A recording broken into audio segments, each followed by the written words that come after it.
à tous, bienvenue dans votre nouvelle émission Vision Chine, Waigolun Kan Zhongguo. Aujourd'hui, j'ai le plaisir d'accueillir sur le plateau de Mandarin TV Odile Berezovsky-Zhang qui va nous parler de Kung Fu. Bonjour Odile. Bonjour. Odile, vous avez 26 ans, vous êtes née dans une famille de 5 enfants. Votre père est d'origine ukrainienne et votre mère est d'origine française. Oui. Et a priori, rien ne vous lie avec la Chine et pourtant vous êtes amoureuse et passionnée de Kung Fu. Racontez-nous comment cela a commencé. Donc dès que j'étais très jeune, j'étais attirée par la Chine. Donc je ne sais pas pourquoi, c'était un instinct. Ensuite, vers 12-13 ans, j'ai commencé à regarder la série Walker Texas Ranger. Donc regardée par beaucoup de garçons mais pas par les filles. Et à partir de là, j'ai commencé à regarder des films de Bruce Lee. Donc le premier a été La Fureur du Dragon. Et ça a été le déclic. Le déclic, voilà. Donc justement dans ce film-là, Bruce Lee va en Italie. Donc il rencontre plein d'étrangers, donc il ne connaît pas la langue. Et il arrive à se débrouiller justement et à finaliser tout ce qu'il doit faire dans un pays qu'il ne connaît pas. Et moi, ça a été vraiment mon héros, quoi. Ça vous a fait rêver. Et qu'est-ce que ça vous a en fait inspiré? Le Kung Fu, Bruce Lee, qu'est-ce que tous ces films vous ont apporté en fait étant petite? C'était plus un objectif, vu que j'étais très réservée et timide. Et le fait de regarder justement juste Bruce Lee, ses films, c'était toute la force qu'on peut avoir. Et pour moi, c'était un objectif, me dépasser, alors que je n'y arrivais pas du tout. Et à ce moment-là, donc une fois être tombée dedans, vous avez suivi des cours à l'école ou comment est-ce que vous avez initié en fait justement cette passion? Au début, je ne voulais pas m'inscrire dans un club parce que c'était la peur. Aussi, c'était un objectif et quelque chose que je voulais faire. Et j'avais cette peur que si j'y allais et que j'aimais pas, j'aurais plus rien. J'aurais plus de rêve. Donc j'ai commencé à j'ai commencé à m'entraîner tout seul. Donc je mettais les films au ralenti, les passages de combat, et j'allais tout de suite courir dans ma cour pour m'entraîner à faire les coups de pied retournés, les sauter. Ensuite, j'ai voulu faire le grand écart. Parce qu'en voyant le film de Jean-Claude Van Damme et tout ça, le grand écart pour moi, c'était si j'y arrivais pas, je pouvais pas commencer à faire le kung-fu. Donc tous les soirs, je m'entraînais après les cours, et je lisais mes leçons, j'apprenais mes cours, justement les jambes écartées contre un mur, et tous les soirs, j'avançais petit à petit, et ça m'a mis quand même 3 ans et demi. Donc pendant 3 ans et demi, finalement, vous avez nourri quand même une passion secrète, puisque vous le faisiez dans votre chambre après les cours. J'imagine que votre entourage, vos parents, vos frères et sœurs n'étaient pas au courant de cette passion pour le Kung Fu. Et comment est-ce qu'ils l'ont découvert? Quand j'ai eu 16 ans, je faisais des études que j'aimais pas trop, donc j'étais encore très timide. Et là, je me suis dit, si je le fais pas maintenant, je le ferai jamais. Donc il faut que je commence à vraiment apprendre. Et là, j'en ai parlé à mes parents. Ça a été quand même l'étonnement. Mais pas trop vu que j'étais garçon manqué, donc ils ont quand même compris. Et là, ma mère m'a dit, bon d'accord, si tu veux y aller, je vais t'accompagner. Parce qu'elle était presque sûre que les écoles de Kung Fu en France étaient plus tenues par des gourous. Et donc elle m'a accompagnée pour être sûre qu'il n'y aurait pas de soucis. Et tout compte fait, tout a été très bien. Donc le professeur était super accueillant, il a tout expliqué à ma mère, et donc tout s'est très bien passé. D'accord. Et à ce moment-là, là en vous écoutant, on imagine que vous étiez déjà très, très amoureuse donc, du Kung Fu et de la Chine, mais pourtant vous n'aviez encore jamais été en Chine. Vous vivez la Chine à travers les films, au final, Bruce Lee et de Kung Fu. Et vous êtes partie en Chine en 2010, pour la première fois. Est-ce que vous pouvez nous raconter votre premier voyage, ce que vous avez ressenti à ce moment-là? Est-ce que c'était vraiment différent de ce que vous imaginiez avant d'y aller? Donc ça a été en 2010, donc je suis partie avec un groupe d'amis d'autres écoles de Kung Fu. Donc le but, c'était de faire une semaine en immersion dans un temple de Kung Fu et la deuxième semaine, un petit voyage au Tibet. Donc ça a été vraiment complètement l'inverse de ce que j'imaginais. Donc moi, je pensais que les Chinois, le fait qu'ils ne parlaient pas notre langue, ils allaient être très distants. Mais ça a été le contraire. Une fois arrivés là-bas, ils étaient fort proches et on arrivait toujours à se comprendre par les signes, par les rires et tout ça. Et l'entraînement était très très intense. Mais avec tous les enfants qui s'entraînent, les cris, les montagnes, on a toujours une énergie qui nous pousse toujours vers l'avant. D'accord. Et est-ce que vous pouvez nous raconter un petit peu justement le quotidien que vous avez eu pendant cette semaine en fait, d'entraînement ou de découverte? Le premier jour, on a énormément d'énergie, donc on y va à fond. Donc le lever, c'était à 4h30 du matin, un entraînement d'1 heure assez intense. Ensuite le petit déjeuner, 1 heure de ménage. Ensuite 2h30 d'entraînement, donc là aussi on est encore bien, on fait tout très intensément. Ensuite au midi c'est le repas, une sieste de 2h30 et ensuite on reprend l'entraînement encore pendant 2h30. Et le soir là on est claqué, donc on va dormir. Et le lendemain c'est pire, parce qu'on commence à avoir des courbatures partout. On sait à peine courir, mais on garde encore cette énergie parce qu'on est là pour ça, pour en chier, pardon. Et cette semaine, elle est passée, à mon avis, très vite. Oui. Et vous avez après enchaîné un deuxième voyage, et puis un troisième donc en 2013. Qu'est-ce qu'en fait vous ont apporté tous ces voyages en fait dans votre vie personnelle?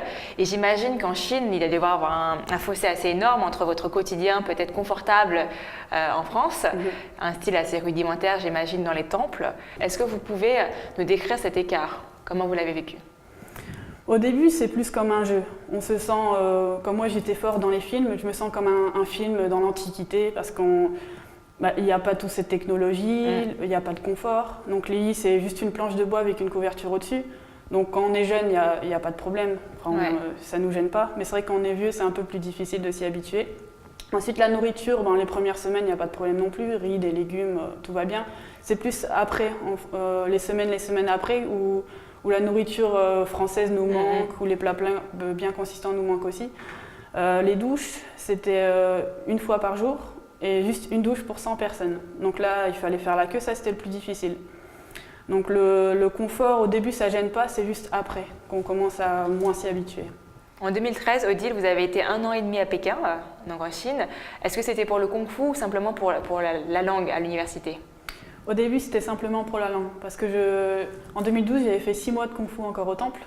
Et j'étais très fatiguée, j'avais beaucoup de tendinite. Donc je voulais retourner en Chine, mais pas forcément faire tous ces entraînements intenses.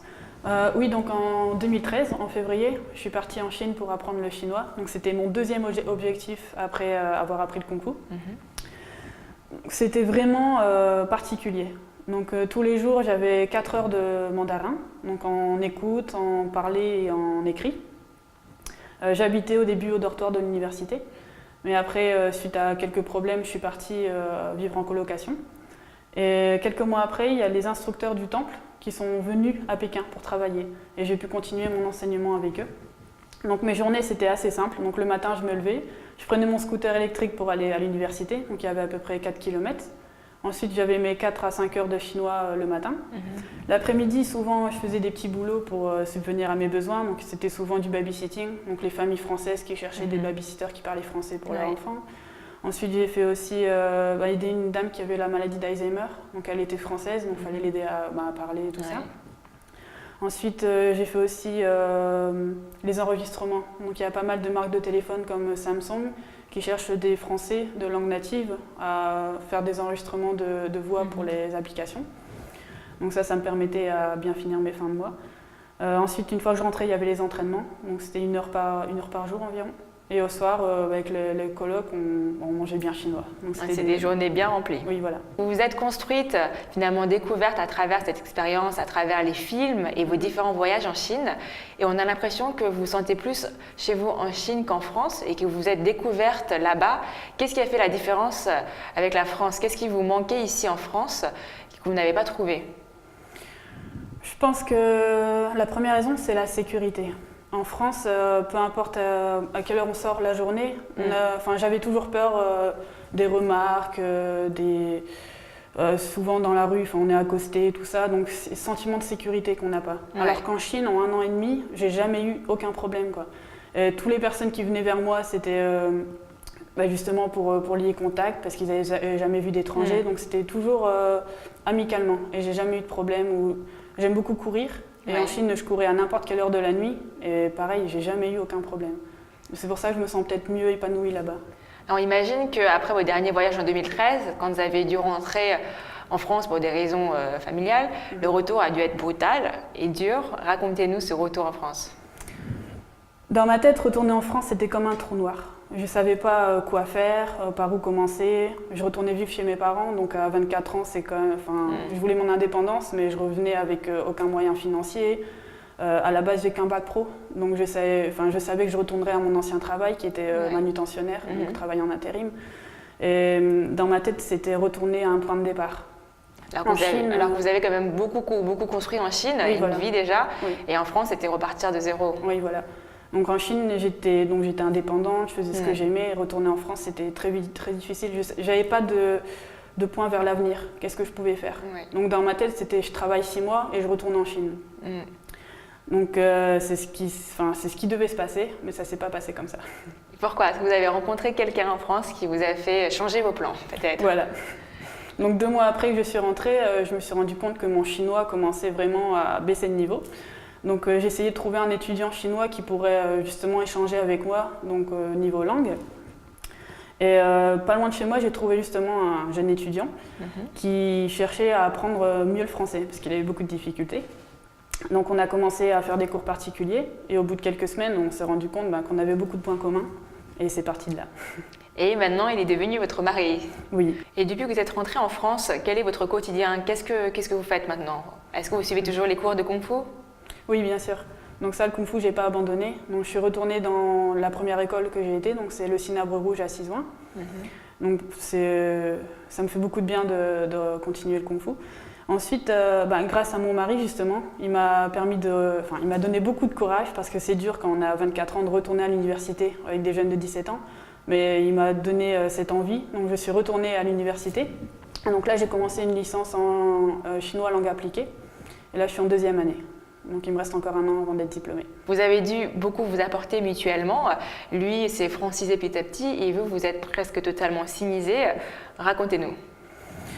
C'est tout par des petites habitudes. Par exemple, lui, il aime beaucoup boire de l'eau fraîche. Moi, j'aime beaucoup boire de l'eau chaude par mes habitudes en Chine. Lui, il est resté 3 ans en France, donc il s'est petit à petit francisé. Mais moi, je n'ai pas encore réussi à oublier mes habitudes chinoises. Par exemple, quand je vais dans les magasins, automatiquement, je convertis en yuan, alors que lui, l'euro, il n'y a pas de problème. Ouais. Tous les soirs, il faut que je regarde ma série chinoise, alors que lui, c'est la série américaine. Au contraire, il dit « Qu'est-ce que tu regardes encore, les séries chinoises ?» Ensuite, la cuisine chinoise. J'aime beaucoup, alors que lui, il préfère un bon steak. Quand vous mangez à la maison, c'est lui qui cuisine ou vous, en général, chinois? Les premières semaines, il cuisinait, mais maintenant, il préfère manger français. D'accord. Et comment ça se passe au niveau de l'entente avec la belle famille? Puisque c'est 2 cultures totalement différentes. Vous, ça passe très bien puisque vous adorez la Chine et vous la comprenez. Mais j'imagine que peut-être votre famille, avec la famille de votre mari, est-ce que tout se passe bien? Pour l'instant, ils ne se sont pas encore rencontrés. Donc, dans 4 mois, on se marie en Chine et en France. Donc là, ils pourront se rencontrer enfin. Et je pense qu'il n'y aura aucun problème. Vous n'avez pas d'appréhension, peut-être, des différences culturelles, l'incompréhension Je les ai rencontrés déjà plusieurs fois et ils sont vraiment, vraiment très ouverts. Donc pour ça, il n'y aura pas de problème. D'accord. Et après vos diplômes, qu'est-ce que vous souhaitez faire en fait? Est-ce que vous souhaitez peut-être retourner en Chine, repartir en Chine ou vous installer définitivement en Chine? Quels sont les projets? Pour l'instant, pour projet, c'est de rester en France encore 3-4 ans. Ouais. Et ensuite partir définitivement en Chine pour habiter là-bas et travailler tous les deux là-bas. Et fonder notre famille là-bas.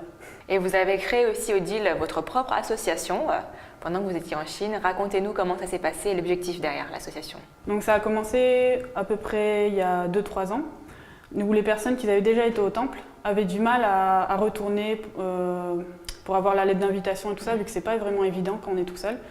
Et ils se souvenaient que j'avais été là-bas plusieurs fois, donc ils m'ont envoyé des messages pour savoir comment faire, comment procéder. Donc à chaque fois, je les ai aidés.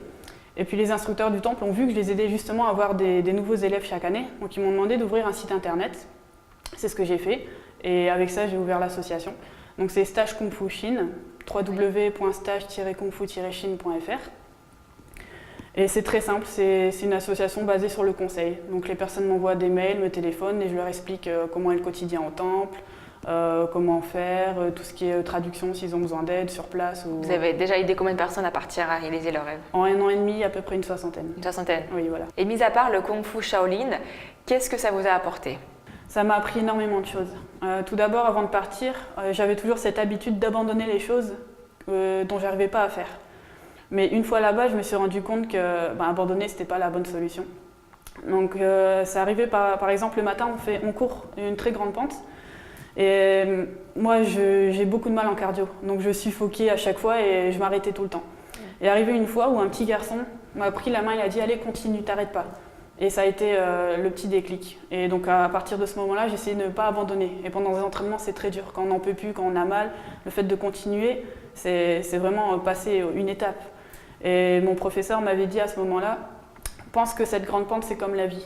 Quand tu continues la vie malgré les moments difficiles, il faut que tu continues. Même s'il faut que tu marches pour monter, il faut encore monter. Il ne faut pas, justement, pas abandonner, parce que là, ça te fait redescendre. Donc en fait, vous avez, à chaque fois que vous partez en Chine ou même en France, vous avez surmonté vos objectifs un à un, vous vous êtes surpassé. Oui. Et quel est le prochain objectif que vous vous êtes fixé? Le fait de toujours réussir mes objectifs, c'est... La première fois que j'ai réalisé mon rêve d'être allée à Fawang, je me suis dit, mais en fait, j'ai réalisé mon rêve, maintenant, qu'est-ce que j'ai? J'ai plus rien. Mais c'est pas du tout ça. Une fois que je l'ai réalisé, j'ai eu encore plus d'opportunités. Et ces opportunités me donnaient d'autres objectifs, d'autres rêves, toujours pour aller vers l'avant. Là maintenant, j'apprends toujours le kung-fu, mais ce que je voulais, mon rêve le plus précieux d'apprendre là-bas, c'est fait. Ensuite, apprendre le chinois, je l'apprends toujours. Avec votre mari, au quotidien. Mais je peux parler au quotidien chinois, donc ça, c'est aussi un rêve qui se réalise. Ouais. Le fait que je vais être bientôt diplômée, ça aussi, c'est un rêve, parce que j'avais arrêté mes études, donc pour moi, c'était pas possible de continuer, alors que c'est possible. Et là, maintenant, c'est peut-être créer une vie de famille. Donc là, je suis mariée, donc c'est bon. Avoir des enfants et avoir un boulot un travail qui me correspond vraiment. Dans lequel vous pourrez vous épanouir au quotidien. Voilà.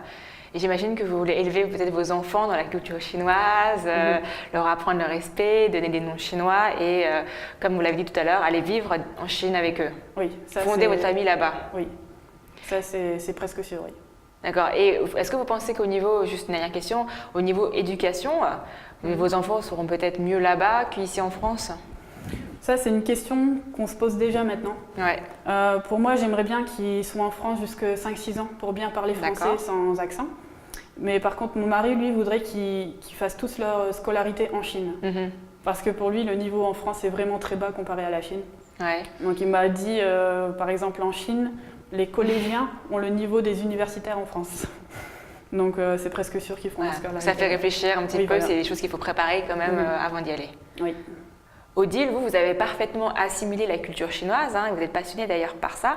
Est-ce que, par rapport à la belle famille, est-ce que votre famille et la famille de votre mari, est-ce qu'il y a des appréhensions ou pas des deux côtés de l'un ou l'autre? Comment ça se passe l'entente entre les deux? Il y a de l'appréhension, surtout au niveau de la langue, parce que mes parents ne parlent pas du tout anglais ni chinois, et ses parents encore moins. Donc il y a cette appréhension de comment communiquer. Ouais. Mais le fait qu'on, Xiaokai et moi, on est entre deux, donc ça cause moins de problèmes. Pour l'instant, ils se sont jamais rencontrés, mais dans quelques mois, ce sera enfin possible. Ouais. Et là, on verra. J'appréhende quand même un peu aussi. D'accord, la rencontre, il y a peut-être des choses, des différences culturelles assez grosses, hormis la langue peut-être, dans la manière, ça peut être la nourriture, ou ça peut être dans le quotidien, tout plein de petites choses. Mais le fait que vous et votre mari vous entendiez parfaitement, j'imagine qu'il n'y aura aucun problème lors de la rencontre. En dehors des entraînements et des stages que vous avez faits, comment est-ce que vous vivez le Kung Fu au quotidien? Est-ce que vous avez beaucoup l'occasion, l'opportunité de le pratiquer? Donc en dehors des entraînements de Kung-Fu, je ne fais pas beaucoup d'événements. Donc il y a quelques compétitions de temps en temps. Mais en démonstration, comme j'ai une personnalité assez réservée, j'aime pas beaucoup faire les démonstrations. Mais ce mois-ci, il y a Michael Duché, qui est représentant de Shaolin en France, qui m'a demandé si je pouvais l'aider à faire une démonstration pour le Nouvel An chinois, donc organisé par l'ambassade de Chine, donc qui était à la Comédie des Champs-Élysées. Donc au début, je ne savais pas si je devais dire oui, parce que c'est pas trop mon genre de faire des démonstrations, je me sens toujours mal, donc c'est pas trop mon truc, mais il cherchait une fille justement, et il ne trouvait pas. Donc je me suis dit, c'est peut-être l'occasion de passer au-dessus de ça et accepter, donc j'ai dit oui. Et tout compte fait, ça s'est très très bien passé, donc on était une très bonne équipe, et on s'est tout de suite bien entendu. Vous avez pu partager comme ça aussi votre passion au public qui, à mon avis, était majoritairement français, à la Comédie des Champs-Élysées. Et comment s'est passé en fait les répétitions? Est-ce que vous avez, au niveau des répétitions, est-ce que vous avez eu communiqué facilement justement avec la réalisatrice, le metteur en scène? Comment se sont passées les répétitions? Tout le monde parlait chinois, donc c'était assez marrant parce qu'ils ne savaient pas que moi je comprenais. Donc ça, c'était bien. Ensuite, les répétitions, tout s'est très bien passé. Donc, Michael expliquait bien ce qu'il fallait faire. Une fois à la Comédie des Champs-Élysées, là, toutes les équipes chinoises étaient là, donc les autres artistes. Et là, on a bien pu rigoler, parler. Il y en a pas mal qui venaient de Zhengzhou, donc c'est pas loin de là où je m'entraînais. Et on a pu parler justement de... eux s'entraînaient au temple Shaolin, quelques-uns. Donc on a pu parler de nos souvenirs et tout ça. Vous communiquez facilement avec eux en mandarin directement? Oui. Ça aide beaucoup. Est-ce que ça vous a donné envie peut-être de vous reproduire sur scène, de vous montrer un peu plus? J'y ai pas pensé, Mais s'il y a d'autres événements, si on a besoin de moi, je pense que je dirais oui. Odile, merci d'être venue sur le plateau de Mandarin TV, d'avoir partagé avec nous et les téléspectateurs votre passion du Kung Fu. On vous souhaite beaucoup de bonnes choses et de notamment partir en Chine et de fonder votre petite famille. Merci. C'est la fin de votre émission Vision Chine, 外国人看中国. Merci de nous avoir suivis et je vous donne rendez-vous pour un prochain épisode.